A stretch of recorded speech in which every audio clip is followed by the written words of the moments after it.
Hello and welcome to another edition of the Osteopathic Lyceum podcast. As is often the way that we go about this, I will utilize an article from the International Journal of Osteopathic Medicine. The title of this is The Development of the National Council for Research, or for Osteopathic Research Network, NCOR-RN,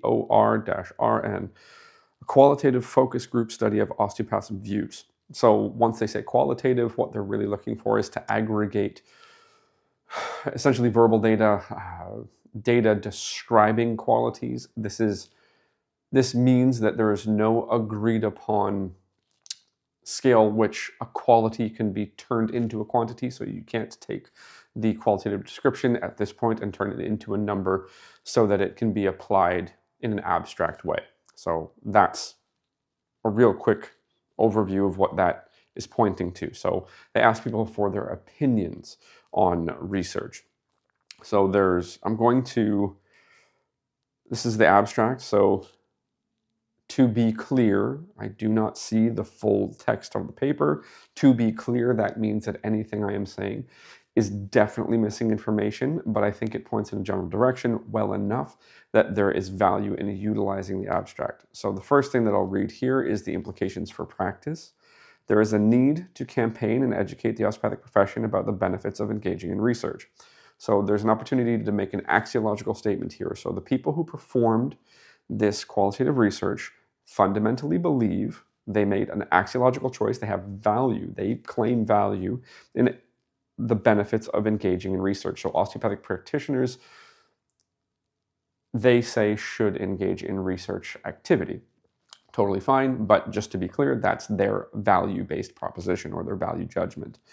PBRN projects will, practice-based research network projects will need to be easy to engage with and have tangible and meaningful outcomes for osteopaths, practice, and patients. So in order to get people to engage, show them the actual benefit, make sure that they understand what it is.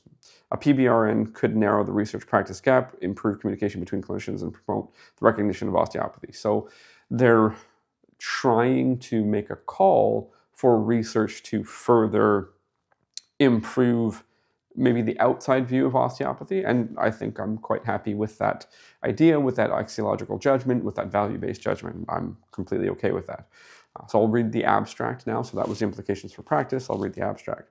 Practice-based research networks are groups of clinicians working with academic organizations to conduct research that answers questions relevant to clinical practice. A PBRN for osteopathy in the UK would be a suitable approach for the National Council for Osteopathic Research to achieve its mission statement of developing a culture of research. So if you want to get published in peer-reviewed journals, you need primary investigators to get through ethics boards and ethics approvals.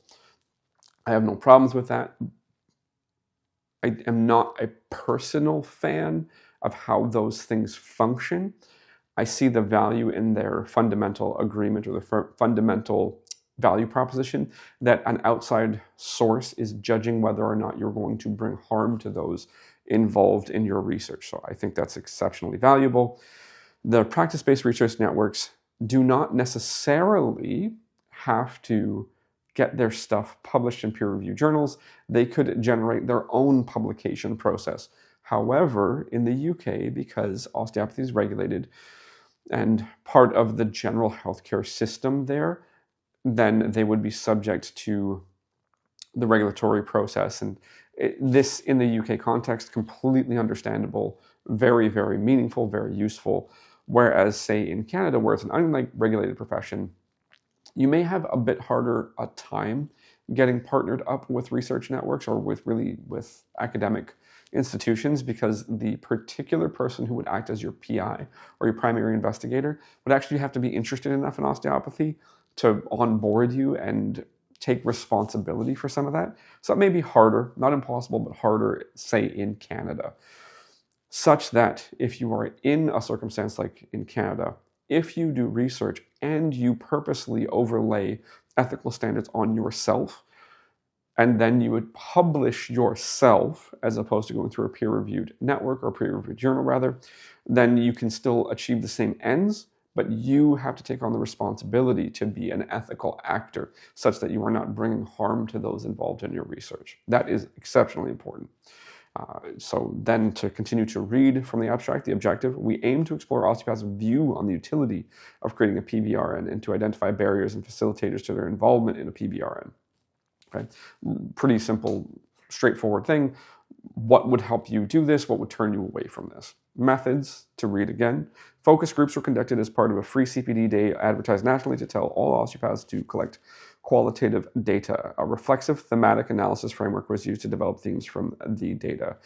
When they say reflexive, what they're doing is they are essentially suggesting that the interviewers themselves are impacting the interpretation. So reflectivity,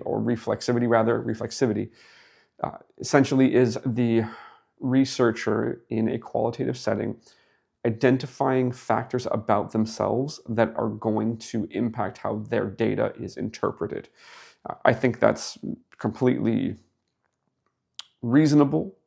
Some, under certain circumstances, will take the reflexivity a little farther than necessary, but at least in the case of this, the reflexivity approach is reasonable. The thematic analysis, what they're doing is they're aggregating the transcripts more or less and identifying things that may have used different words, but more or less fall under different categories. So what they're trying to do is build an ontology or a set of categories for which they can then interpret what they found. So certain things may use a variety of words but fall under the same category. So they're essentially, whether they would claim this or not, they're developing an ontology or a way to interpret reality or compare things of their own merit in a variety of categories. Maybe a more succinct way to say it. Results, to read again. 40 osteopaths took part in 5 focus groups conducted at 3 locations around the UK. 6 themes were developed describing the utility, barriers, and facilitators to developing a PBRN for osteopathy. Research experience, finance and time, developing osteopathy, insecurity and identity, integration into practice, and PBRN organization. So the ones that I think out of that to pull out and comment, the research experience, that's for those who would be organizing, that would be more important. For those who would maybe be collecting the data a little bit less important, they would essentially be your lab workers, your bench workers. So tell them the task, tell them exactly how they have to do it, make sure they do it in a reproducible way, and they can get on. So at least with respect to that, easy enough solutions there. The finance and time, depending on what you're asking people to do, they could be losing money or spending money. So in essence, losing money either way.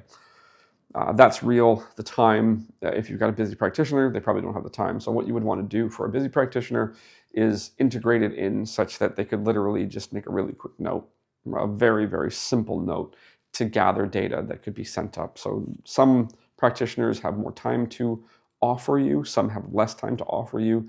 The practitioners with less time, you make the task, the data collection task, much easier for them. The ones that have a little bit more time, well, it can be a slightly more complex task. Fair enough. Developing osteopathy, that's probably a more abstract construct, such that the practitioners involved were probably trying to figure out, well, does this help? Does this hurt? What's this look like? So maybe you could switch that over into uncertainty of value. That maybe, I don't know, again, not seeing the full text, I'm making an interpretive step that may not be worthwhile. Insecurity and identity, maybe those could collapse into one another. So insecurity, identity, and developing osteopathy, maybe that is actually a set of categories that collapse into one, because the identity of the person in relation to the profession of osteopathy may end up crossing over in a way that these things are not separate things. Again, not seeing the full text, I'm making an interpretive step that may be of no value here, but that's me admitting that. Integration into practice, that probably overlaps reasonably well with finance and time, because the integration in the finance could be I'm spending money or I'm losing money. The time could be also spending and losing money, or losing money as well as how much time this takes out of my busy day. So that integration into practice could be the same construct as finance and time. PBR and organization, that probably has some decent crossover with research organization, not necessarily in how people would have spoken about it. In how people would have spoken about it, it was probably a very separate category, but those with research experience would probably be able to handle the PBR, practice-based research network organization. So just some comments there. Conclusions to read again. Osteopaths perceived a PBRN had the potential for increasing the evidence base for osteopathy, enhancing the status of the profession, and improving patient care. Various barriers and facilitators to the involvement with a PBRN were identified, and we've spoken about what was presented in the abstract, at least here. So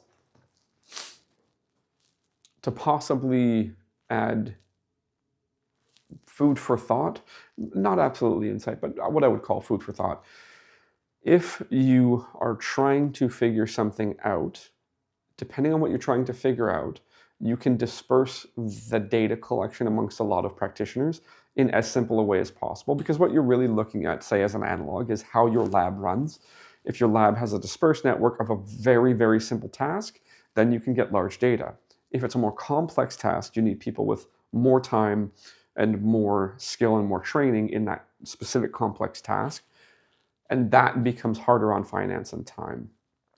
Also, just considering, at least in the UK, that they are under the regulatory structure, so they do need that academic relationship, and they do need that pre-existing ethics board approval. So they need that PI, the primary investigator, they need that academic institution relationship. Whereas in other jurisdictions, maybe you need it less, but you absolutely need to be ethical. So whatever an ethics board would test you on or check you on and not approve you on, you need to go above and beyond that as a practitioner or as a possible researcher, such that the things that I am doing with the Osteopathic Lyceum and student thesis projects are doing that. We're ensuring that people are not violating any ethics, causing any harm, and then we are self-publishing and self-reporting the results as opposed to going through a peer-reviewed journal.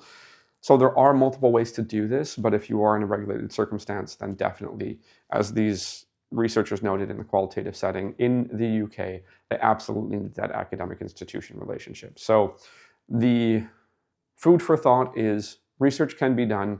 It will improve the understanding of osteopathy, the pros, the cons, the areas in which osteopathy is useful, in which osteopathy is not useful, so that you can understand the barriers, or maybe the edges of the practice, not the barriers, the edges of the practice, where it would be useful and who it would be useful for. We can definitely develop this information. And I think a practice-based research network is definitely one solution, especially in a situation or a jurisdiction like the UK. So thank you for listening, and hopefully you learned something. We'll talk again soon.